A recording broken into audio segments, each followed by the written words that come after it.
Olá, seja bem-vindo ao curso DNA do Direito. Eu sou o professor Carlos Eduardo Volante e estudemos agora em Direito do Consumidor o conceito de fornecedor.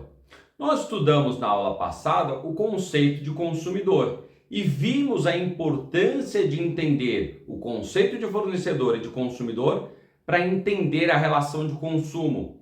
Como eu havia dito, só haverá relação de consumo se uma das partes for fornecedor e de outro for um consumidor. Muitas vezes há uma confusão porque às vezes se identifica uma das partes como um dos elementos subjetivos da relação de consumo, mas a outra não é. E isso desconfigura. Não que não seja protegida pela lei, mas será por outras leis, especialmente o Código Civil.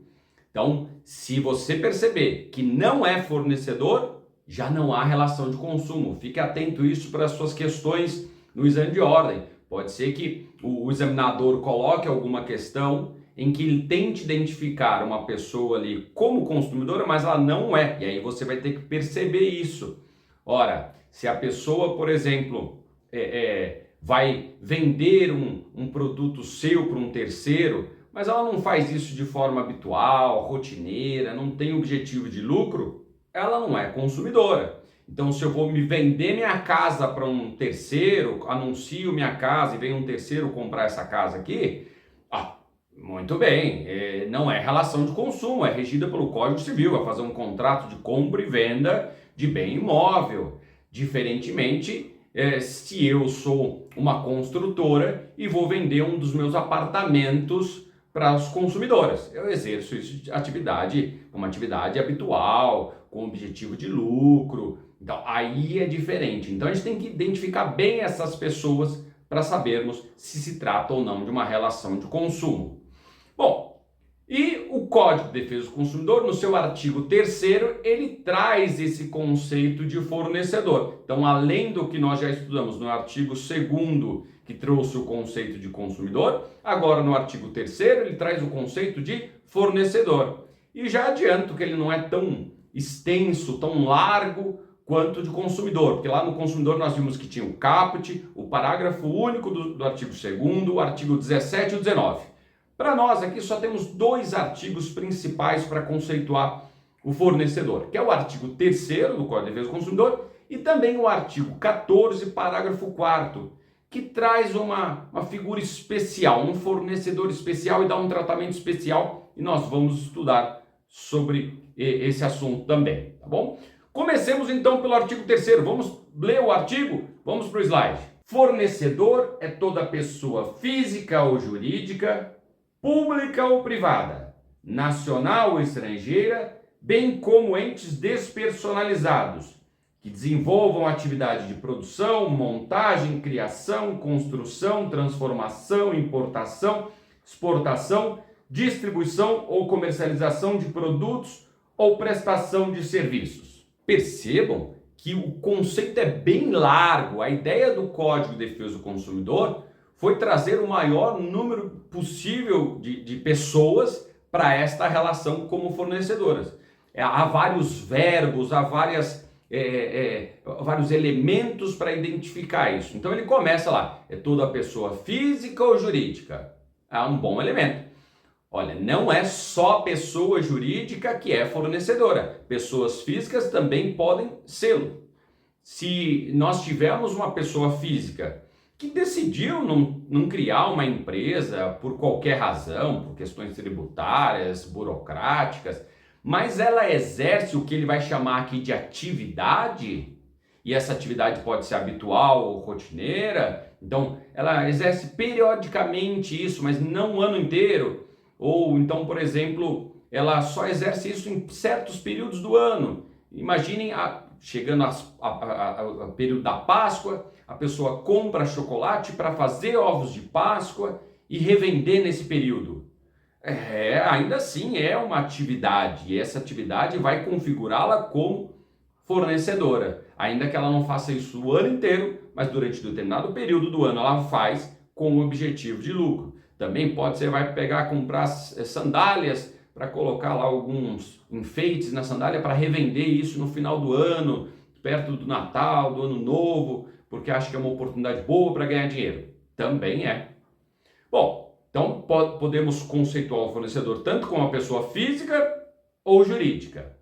O código ainda traz um segundo elemento, vamos voltar lá. Pública ou privada? Bom, aqui temos um pequeno problema, mas nós não vamos nos aprofundar nele porque o exame de ordem também não vai. Então, vamos ficar aqui num elemento básico do que é público e privado. O fato é, quando se tratar de uma concessionária, uma permissionária de serviço público, vai ser considerada como fornecedora. Então, a concessão de uma rodovia, essa concessionária é fornecedora. Ou a concessionária de energia ou de água também é considerada como fornecedora. O que nós não vamos entrar na discussão aqui e que poderiam, se vocês quiserem se aprofundar um pouco mais, ler o artigo 22 do Código, é saber se outras relações também são de consumo. Por exemplo, o serviço da Polícia Militar, será que é relação de consumo? O atendimento pelo Corpo de Bombeiros é relação de consumo? Bom, se você olhar aqui, falar que é qualquer atividade pública ou privada, e o artigo 22 fala que os órgãos públicos por si, concessionárias ou permissionárias, devem prestar serviços essenciais, eficientes, seguros. Então poderia dar esse entendimento, mas nós não vamos problematizar. Para o exame de ordem, muito dificilmente eles trariam essa discussão, porque tem 5 teorias diferentes. Aqui provavelmente eles só vão considerar um conceito mais clássico. Privado, tudo bem. Público, aquilo que for que exige a remuneração direta. Então, o pagamento de um pedágio, o pagamento de uma tarifa de energia elétrica, o pagamento de uma água. Então, nesse caso, não há discussão e é provavelmente o que o exame de ordem, se trouxer essa discussão, vai trazer. É se limitar a serviços públicos que tenham remuneração direta e não indireta como tributos, impostos, porque a Polícia Militar, você não paga a Polícia Militar. Ah, mas o professor está lá em impostos, isso. Tudo bem, aí não configuraria como relação de consumo. Mas para a gente não se aprofundar por isso, o que tiver remuneração direta e for concessionária, permissionária, é relação. Voltamos aqui para o artigo. Nacional ou estrangeira. Então, não só as pessoas físicas ou jurídicas nacionais, mas as estrangeiras também podem ser fornecedoras. Depois vocês podem se aprofundar isso em direito internacional privado para saber se a ação é proposta no Brasil, se é proposta no estrangeiro. Mas já adianto, quando houver relação de consumo, ainda que você adquira um produto no estrangeiro, se você tiver residência no Brasil, pode propor a ação no Brasil. Então, pode ser nacional ou estrangeira. Voltamos para o artigo. Bem como entes despersonalizados. Professor, quem são esses entes despersonalizados? Bom, podem ser várias pessoas. Aquilo que não está regularizado, que não tem uma forma de direito, mas existe de fato. Então pode ser desde um ambulante, um camelô, como assim, por exemplo, uma massa falida também poderia ser considerada como esse ente despersonalizado. Não é uma pessoa jurídica, efetivamente, mas ainda assim poderia ser considerada como fornecedora. Afinal, imagine um ambulante, um camelô, por exemplo. Seria muito injusto falar que para ele não se aplica o Código de Defesa do Consumidor, ou contra ele não se aplica o Código de Defesa do Consumidor, beneficiando ele, e uma empresa que está regularmente constituída, paga seus tributos, a ela aplica o Código de Defesa do Consumidor. Então, contra ela se aplica o Código de Defesa do Consumidor. Afinal, o Código é para proteger a relação de consumo em favor do consumidor, por conta do desequilíbrio que existe. Então, seria muito injusto privilegiar quem está errado em detrimento de quem está certo. Então, para não ter essa ideia de tentar escapar, entra aqui também. É claro, pode ser mais difícil executar essa ação, às vezes num cumprimento de sentença contra um ambulante, mas no direito material, ele também é considerado como fornecedor. E aí voltamos para o artigo. Que desenvolvam atividade de produção, montagem, e aí vem uma série de verbos. Essa ideia de atividade, como eu já disse para vocês, pode ser habitual ou rotineira, mas é uma atividade que objetiva lucro. Não que precise ter lucro, às vezes não tem, nem toda empresa tem lucro, pode passar períodos sem lucro, ou às vezes nunca ter lucro até fechar. Mas o objetivo é esse, era desenvolver uma atividade lá desde a produção até a comercialização. E aí pode passar por várias etapas. O que o código está falando é que todas essas pessoas são fornecedoras. Tanto quem produz, fabrica, transporta, até quem comercializa, todos são fornecedores. É um conceito bem largo de fornecedor.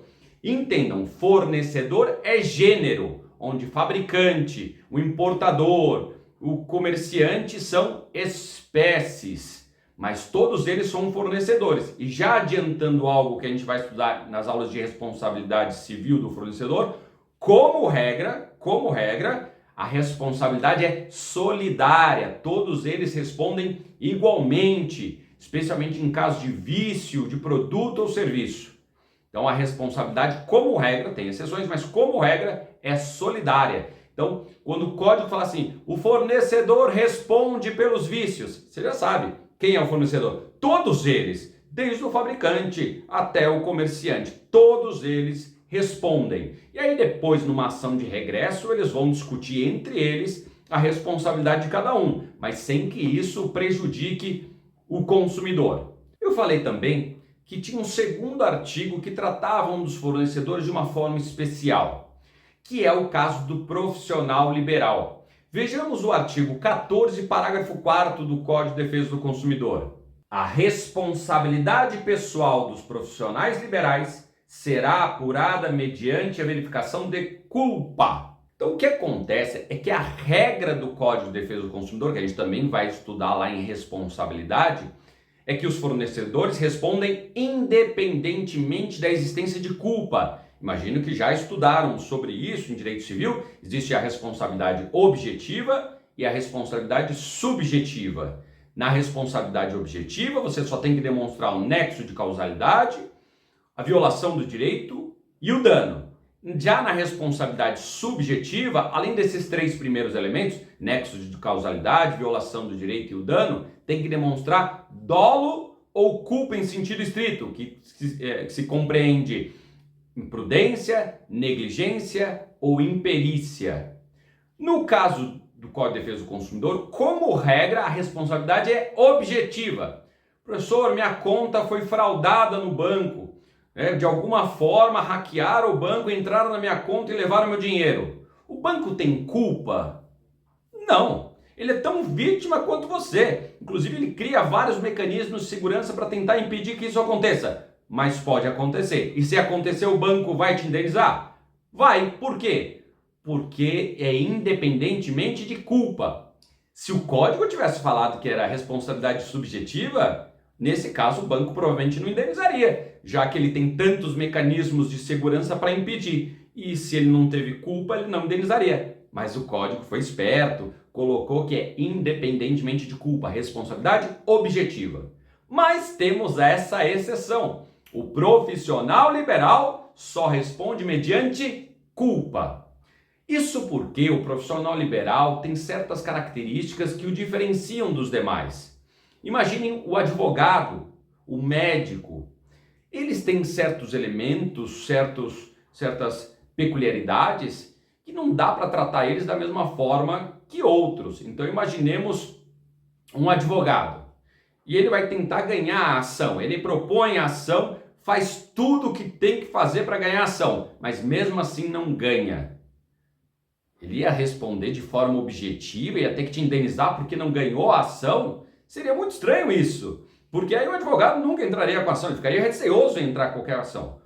Mas o código fala, não é que ele não responde, ele responde mediante culpa. Se ele perder um prazo processual, se ele faltar à audiência, se ele cometer algum erro no processo, aí ele responde. E aí é relação de consumo entre o advogado e seu cliente. Mas nesse caso, ele perdeu a audiência, faltou a audiência, a ação foi julgada à revelia. Puxa, nesse caso ele responde. Agora não, ele fez a petição de forma correta, peticionou todas as vezes que foi intimado para fazer, participou da audiência, interpôs os recursos, mesmo assim o cliente não ganhou. Nesse caso, ele não responde. Da mesma forma, um médico, se o médico for contratado para fazer uma cirurgia de um paciente que tem lá um câncer, ainda que a pessoa morra na cirurgia, Se o médico agiu com todos os cuidados, com todas as técnicas necessárias para aquele tipo de procedimento, ainda que o paciente morra, ele não só não responde, como ele tem que ganhar pelo trabalho dele. Puxa, mas a pessoa morreu. Sim, mas ele fez o trabalho dele. O trabalho dele era aplicar as técnicas, as melhores técnicas possíveis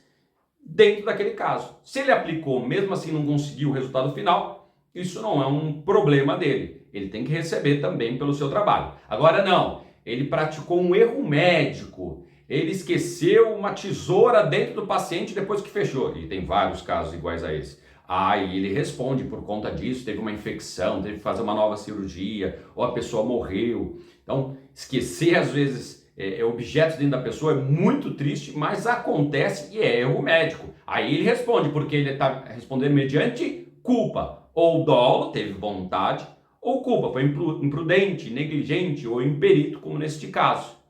Então, profissionais liberais só respondem mediante culpa. E o que é o profissional liberal? Será que um pedreiro, um encanador é um profissional liberal?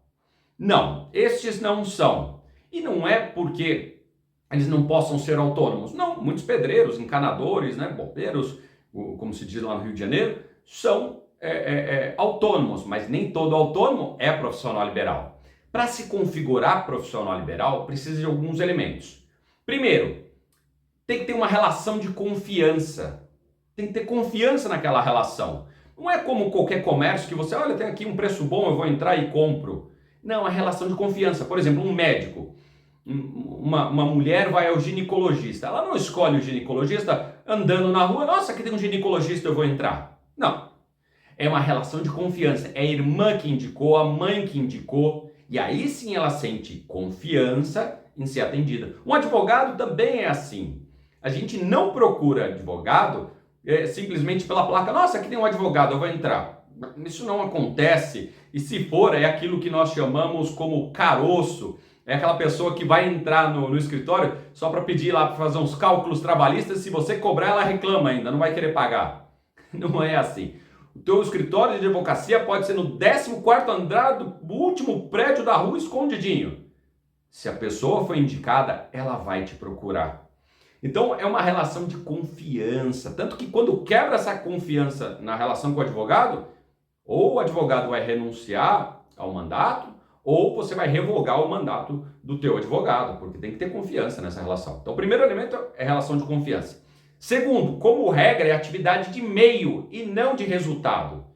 Como advogado, você contrata ele como atividade de meio, ele tem que fazer aquele meio bem, fazer todas as peças, tudo certinho. Mas o resultado não importa tanto. Mesmo que ele não ganhe, ele fez o trabalho dele. Diferentemente de você contratar um pedreiro. Você quer a parede em pé, você contratou ele para a parede em pé. Ele não pode falar, não, eu fiz o máximo que é possível nas técnicas, mesmo assim a parede caiu. Não. Então, atividade de meio e não de resultado configura essa relação com um profissional liberal.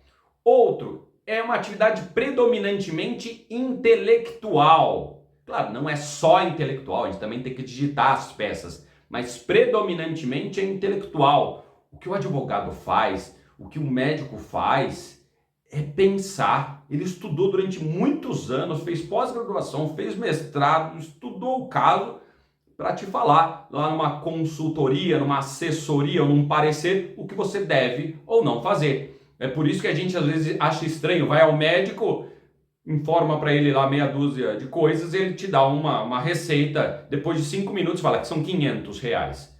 Nossa, mas ele não fez nada? Fez, ele estudou tantos anos para poder dizer aquilo para você. Porque a atividade intelectual não é braçal, ele não tem que preencher 500 relatórios para falar o que você deve ou não fazer. Diferentemente do serviço do pedreiro, que não menosprezando o pedreiro, é uma atividade importante, mas é uma atividade muito mais braçal do que intelectual. Claro, também depende de uma atividade intelectual, mas predominantemente é braçal. Ele sabe como faz aquela parede e repete aquilo por 1000 vezes. Claro, se ele não souber fazer aquela parede, a parede não sai.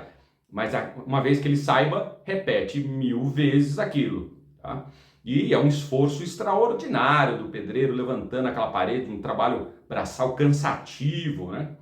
Bom, e por fim, em geral, exige o ensino superior. precisa de uma faculdade para fazer e transformar a pessoa num profissional liberal. É claro, porque são atividades tão sofisticadas intelectualmente que exigem, então, um ensino superior, muitos anos de estudo. Vocês provavelmente se formaram há pouco tempo ou acabaram de se formar e sabem quantos anos foi preciso e quanto estudo, e ainda sabem que precisam estudar muito ainda. É uma atividade que exige muito saber, muito conhecimento intelectual. Voltando aqui para o artigo 3º, depois que ele trouxe lá no caput o conceito de fornecedor, no parágrafo 1º, ele vai trazer o conceito de produto. Afinal, só daria para saber o que é a quem exerce atividade de produção e comercialização de produto ou serviço, sendo também conceitual o que é produto ou serviço. Então vamos ler. Produto é qualquer bem móvel ou imóvel, material ou imaterial. Vejam, também aqui é um conceito largo, pode ser bem material, imaterial, então pode ser uma produção intelectual que vai ser desenvolvida, ou pode ser uma coisa física, isso não importa, tudo para isso é produto. E depois nós vamos ver que vai ser relevante saber se é um produto durável, não durável ou descartável. Isso vai ter implicações, por exemplo, lá em garantia. O prazo de garantia muda. Produto durável é aquele que você pode usar inúmeras vezes, incontáveis vezes, e ele permanece igual. Claro, nenhum produto é eterno. Nada vai durar a vida inteira. Mas ele tende a se perpetuar no tempo. Então você compra um carro, nossa, você vai usar o carro dezenas, centenas de vezes. Mas é claro, um dia esse carro vai começar a deteriorar, perecer e vai se perder. Mas você vai usar um número incontáveis de vezes. E isso nós chamamos então de produto durável. O produto não durável é aquele que ou pode ser só consumido uma única vez, ou tem uma consumação sequencial. Por exemplo, um sabonete, em que você vai usando o sabonete e ele vai se desgastando. Um shampoo que, conforme você use, vai diminuindo o volume dele até acabar. Então, desde uma maçã, que você só come uma única vez, a um sabonete, que é uma consumação sequencial. Então, a gente chama isso de produto não durável. E ainda tem uma outra figura que não está prevista no código, mas a gente tem que explicar e ela vai ser enquadrada como produto durável, que é o produto descartável. Então, produto descartável, para fins legais do código, é considerado um produto durável. E o que é o produto descartável? É aquele que depois do uso, ele permanece com as suas configurações iniciais, mas por algumas outras razões, só pode ser usado uma ou poucas vezes até ser descartado. Então imagine um copinho plástico. O copinho plástico, depois que você bebe a água, ele permanece igual, mas ele deve ser descartado, jogado fora. Por uma questão sanitária, não dá para deixar outras pessoas usarem aquilo. E pelas características dele, não vale a pena lavar para outra pessoa usar, diferente de um copo de vidro. Então, nesse caso, a gente descarta ele. Então, produto durável e descartável são considerados como uma coisa só para fins do código. E aí nós temos também o produto descartável. E o código ainda traz o conceito de serviço. Vamos para o slide. Serviço é qualquer atividade fornecida no mercado de consumo mediante remuneração. Isso é importante. Inclusive é de atividade bancária, financeira, de crédito, securitária, salvo outras decorrentes de relação de caráter trabalhista. Bom, o primeiro elemento importante aqui que ele traz é que tenha remuneração. Ah, professor, então quer dizer que um shopping que forneça um estacionamento gratuito não é relação de consumo porque não tem remuneração aquele serviço? Tem remuneração sim. É uma remuneração indireta. Todo aquele custo do estacionamento do shopping está embutido naquilo que você vai comprar no shopping ou vai comprar no supermercado. A amostra grátis. A amostra grátis não é grátis, porque o custo de produção está embutido nos outros produtos que vão ser vendidos. O que seria efetivamente um serviço sem remuneração? Imagine que você está passando na rua e sofre lá uma questão médica ou qualquer, desmaia ali. Vem um médico e que está passando na rua, presta os primeiros socorros até a ambulância chegar e te levar para o hospital. Ele Ele não parou ali para ganhar dinheiro, ele não exerce atividade na rua ali, mas ele prestou um atendimento porque é um dever dele como médico ajudar as pessoas.